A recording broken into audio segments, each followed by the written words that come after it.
வணக்கம். செல்வகுமாரின் மாலை வானிலை ஆய்வறிக்கை 2026 ஜனவரி 21 புதன்கிழமை மாலை 6 மணி நிலவர ஆய்வறிக்கை. அதிகாரப்பூர்வ வானிலை அறிக்கைக்கு இந்திய வானிலை ஆராய்ச்சித்துறை அறிக்கையை பார்க்கவும். தென்சீன கடற்பகுதியிலிருந்து தாய்லாந்து வளைகுடா வந்திருக்கக்கூடிய காற்றழுத்த தாழ்வு நிலை தற்பொழுது வங்கக்கடல் நோக்கி நகர்ந்து கொண்டிருக்கிறது. நாளை வங்கக்கடலை அடைந்து வரக்கூடிய 23 இலங்கையை நெருங்கி 24, 25 இலங்கையின் தெற்கு பகுதி வழியாக 26ஆம் தேதி குமரிக்கடல் வழியாக மாலத்தீவு பகுதி நோக்கி நகர இருக்கிறது. இலங்கையின் தெற்கு மத்திய பகுதியில் வழியாக தரையேறி இது குமரிக்கடலின் தெற்கு பகுதி வழியாக மாலத்தீவு நோக்கி நகரும் நேரத்தில் காற்று குவிதல் தமிழ்நாட்டிலே கண்டிப்பாக அனைத்து மாவட்டங்களிலும் இருக்கும். அரபிக்கடலிலும் ஒரு காற்று சுழற்சி நீடித்து கொண்டிருக்கிற காரணத்தினாலும் இமயமலைக்கு மேற்கத்திய இடையூறு வர இருக்கிற காரணத்தினாலும் காற்று கர்நாடக ஆந்திர எல்லையோரம் வரைக்கும் முன்னேறி கர்நாடக ஆந்திர எல்லையோர மாவட்டங்கள் மற்றும் கேரள எல்லையோர மாவட்டங்கள் மற்றும் கேரளா வரைக்கும், தமிழ்நாட்டின் கடலோர மாவட்டங்கள் தொடங்கி கேரளா வரைக்கும் அனைத்து மாவட்டங்களுக்குமே மழை உண்டு. 24ஆம் தேதி சனிக்கிழமை மதியத்திற்கு மேல் தொடங்கும் மழை 25ஆம் தேதி அதிகாலையிலிருந்து கனமழையாக மாறும். சென்னை, திருவள்ளூர், காஞ்சிபுரம், செங்கல்பட்டுக்கும் உண்டு. கடந்த சுற்று பெய்த மழைப்பொழிவு டெல்டா மாவட்டங்கள் மற்றும் தென் மாவட்டங்கள், மேற்கு மாவட்டங்களில் ஆங்காங்கே பெய்தது. டெல்டா மாவட்டங்களில் குறிப்பாக நாகப்பட்டினம் மாவட்டத்தில் கனமழை பொழிவு, மிக கனமழை பொழிவெல்லாம் கொடுத்தது, அதிக கனமழை பொழிவையும் கொடுத்தது. ஆனால் இந்த முறை பரவலான மழைப்பொழிவாக அமையும், அனைத்து மாவட்டங்களுக்கும் இருக்கும். 24ஆம் தேதி மதியம் தொடங்கும் மழை 24ஆம் தேதி இரவுக்குள் வடகடலோரம் வரைக்கும் தொடங்கும். 25ஆம் தேதி ஞாயிற்றுக்கிழமை அனைத்து மாவட்டங்களுக்குமே பரவலான மழைப்பொழிவை கொடுக்க தொடங்கும்.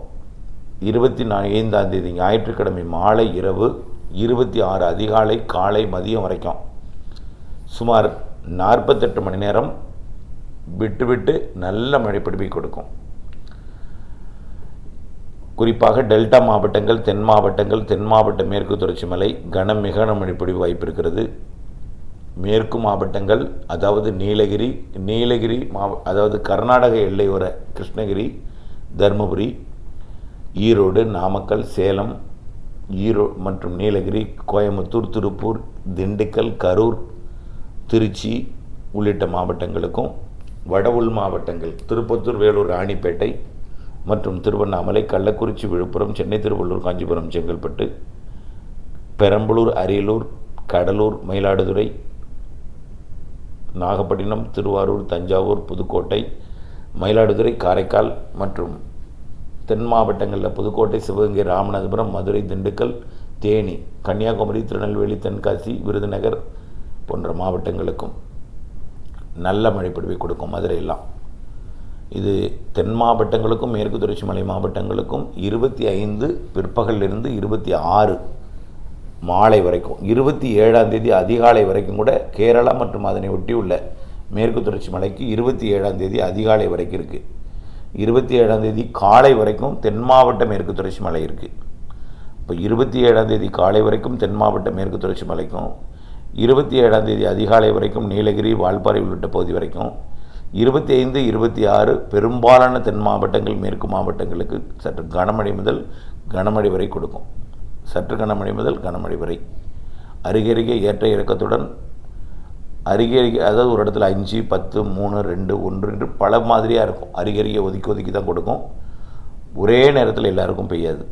ஒரு நேரத்தில் உங்களுக்கு பெய்யும்போது அருகில் ஒதுக்கி இருக்கும், அருகிலே பெய்யும் பொழுது உங்களுக்கு ஒதுக்கி இருக்கும். இப்படியே ஒவ்வொரு வழித்தடத்தில் ஒவ்வொரு ட்ராக்கில் வடகிழக்கிலிருந்து தென்மேற்காக காற்று இணைவு ஏற்பட்டு மேகக்குவியல் மேற்கு நோக்கி தென்மேற்கு நோக்கி நகரும். தமிழ்நாட்டின் அனைத்து மாவட்டங்களுக்கும் இந்த சுற்றின் மழைப்பொழிவு உண்டு. ஒதுக்குதலுடன் தான் இருக்கும். எல்லோருக்கும் ஒரே மாதிரியான மழை இருக்காது, அனைவருக்கும் மழை உண்டு. குறைந்தபட்சம் ஒரு 2 சென்டிமீட்டர்லேருந்து 8, 10 சென்டிமீட்டர் வரைக்கும், ஒரு சில இடங்களில் 15 சென்டிமீட்டர் வரைக்கும் கூட இருக்கலாம். ஓரிரு இடங்களில் 20 சென்டிமீட்டர் கூட சில இடங்களில் இருக்கிறதுக்கு வாய்ப்பு இருக்குது. வரக்கூடிய 25, 26 தான் அதிகபட்ச மழைப்பொழிவு தருகிறது. குடியரசு தின கொண்டாட்டத்திற்கு குறுக்கீடு இருக்கும். கண்டிப்பாக கடலூர், மயிலாடுதுறை, நாகப்பட்டினம், காரைக்கால், திருவாரூர், தஞ்சாவூர், அரியலூர், பெரம்பலூர் உள்ளிட்ட மாவட்டங்களுக்கு அதிகாலையில் குறுக்கீடு இருக்கும், காலையிலையும் இருக்கும். கொஞ்சம் காலை நேரத்தில் 8-9 மணிக்கெல்லாம் குடியரசு தின கொண்டாட்டத்தில் உள் மாவட்டங்களுக்கே குறுக்கீடு இருக்கும். உள் மாவட்டங்கள் அனைத்து மாவட்டங்களுக்குமே குடியரசு தினம் 26 அன்றைக்கு காலையில் நல்ல மழை இருக்கும். காரணம் என்னென்னா 3 சுழற்சிகள் இருக்குது. ஒன்று இமயமலை சுழற்சி, ஒன்று அரபிக்கடல் சுழற்சி, மற்றொன்று வங்கக்கடல் சுழற்சி.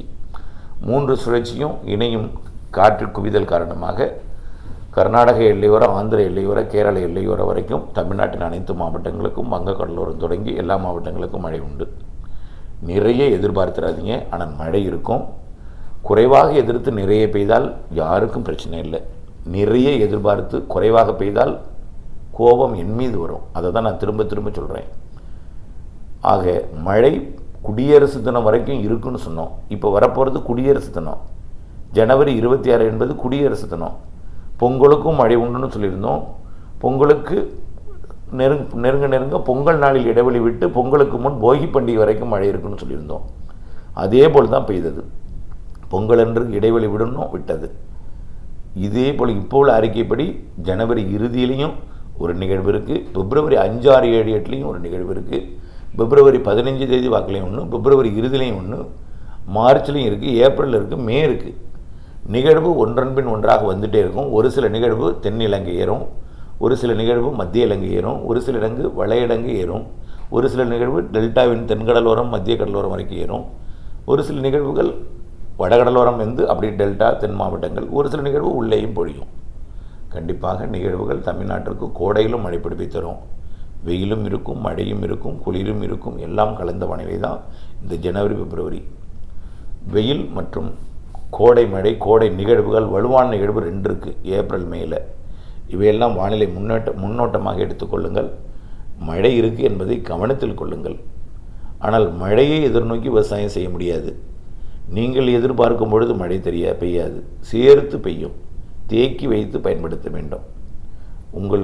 நீங்கள் நினைக்கும் பொழுது உங்களுடைய அந்த காயக்கூடிய நிலத்தை உடனடியாக நீங்கள் நினைக்கும் பொழுது மழை பொழிவை கொடுத்து உங்களுக்கு பூர்த்தி செய்யாது.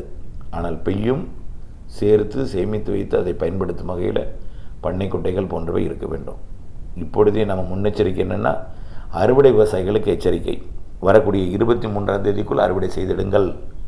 24 மதியத்துக்கு மேல் தொடங்கி 25-26 கனமழை, 25-26 கனமழை, 25-26 கனமழை டெல்டாவிற்கும். அறுவடை எங்கிருந்தாலும் 23க்குள் முடிங்க. முதிர்ந்த நெல் தானியங்களை மட்டும். முதிராத நெல் தானியங்களுக்கு 27, 28, 29 அறுவடை செய்யலாம். 30, 31 1ஆம் தேதி டெல்டாவின் ஏறி மழைப்பொழிவை கொடுத்தாலும் தீவிரம் இருக்குமா, எவ்வளவு தீவிரம் இருக்கும் என்பது ஆய்வில் இருக்கிறது. 5ஆம் தேதி நன்றாக ஏறி பொழியும் என்று எதிர்பார்க்கப்படுகிறது. அதுக்காக 30ஆம் தேதி வருவது ஏறாது என்று சொல்ல முடியாது. இந்த நிகழ்வு கடக்கட்டும், மழைப்பொழிவை கொடுக்கட்டும். அடுத்த நிகழ்வு எப்படி என்பதையும் அதற்கடுத்த நிகழ்வு எப்படி என்பதையும் ஒவ்வொன்றாக அறிவிப்போம். ஆனால் நிகழ்வு மழை நிகழ்வுகள் இருக்கிறது பிப்ரவரியிலும். தொடர்ந்து வானிலை அப்டேட்ஸோடு இணைந்திருங்கள். அறுவடை, விதைப்பு அனைத்திற்குமே வானிலை அறிந்து விவசாயம் செய்து திட்டமிட்ட பணி செய்து லாபம் அடைந்து அன்போடு கேட்டுக்கொள்கிறேன். நன்றி. மீண்டும் ஒருமுறை 25-26 நினைவில் கொள்ள வேண்டும். நன்றி.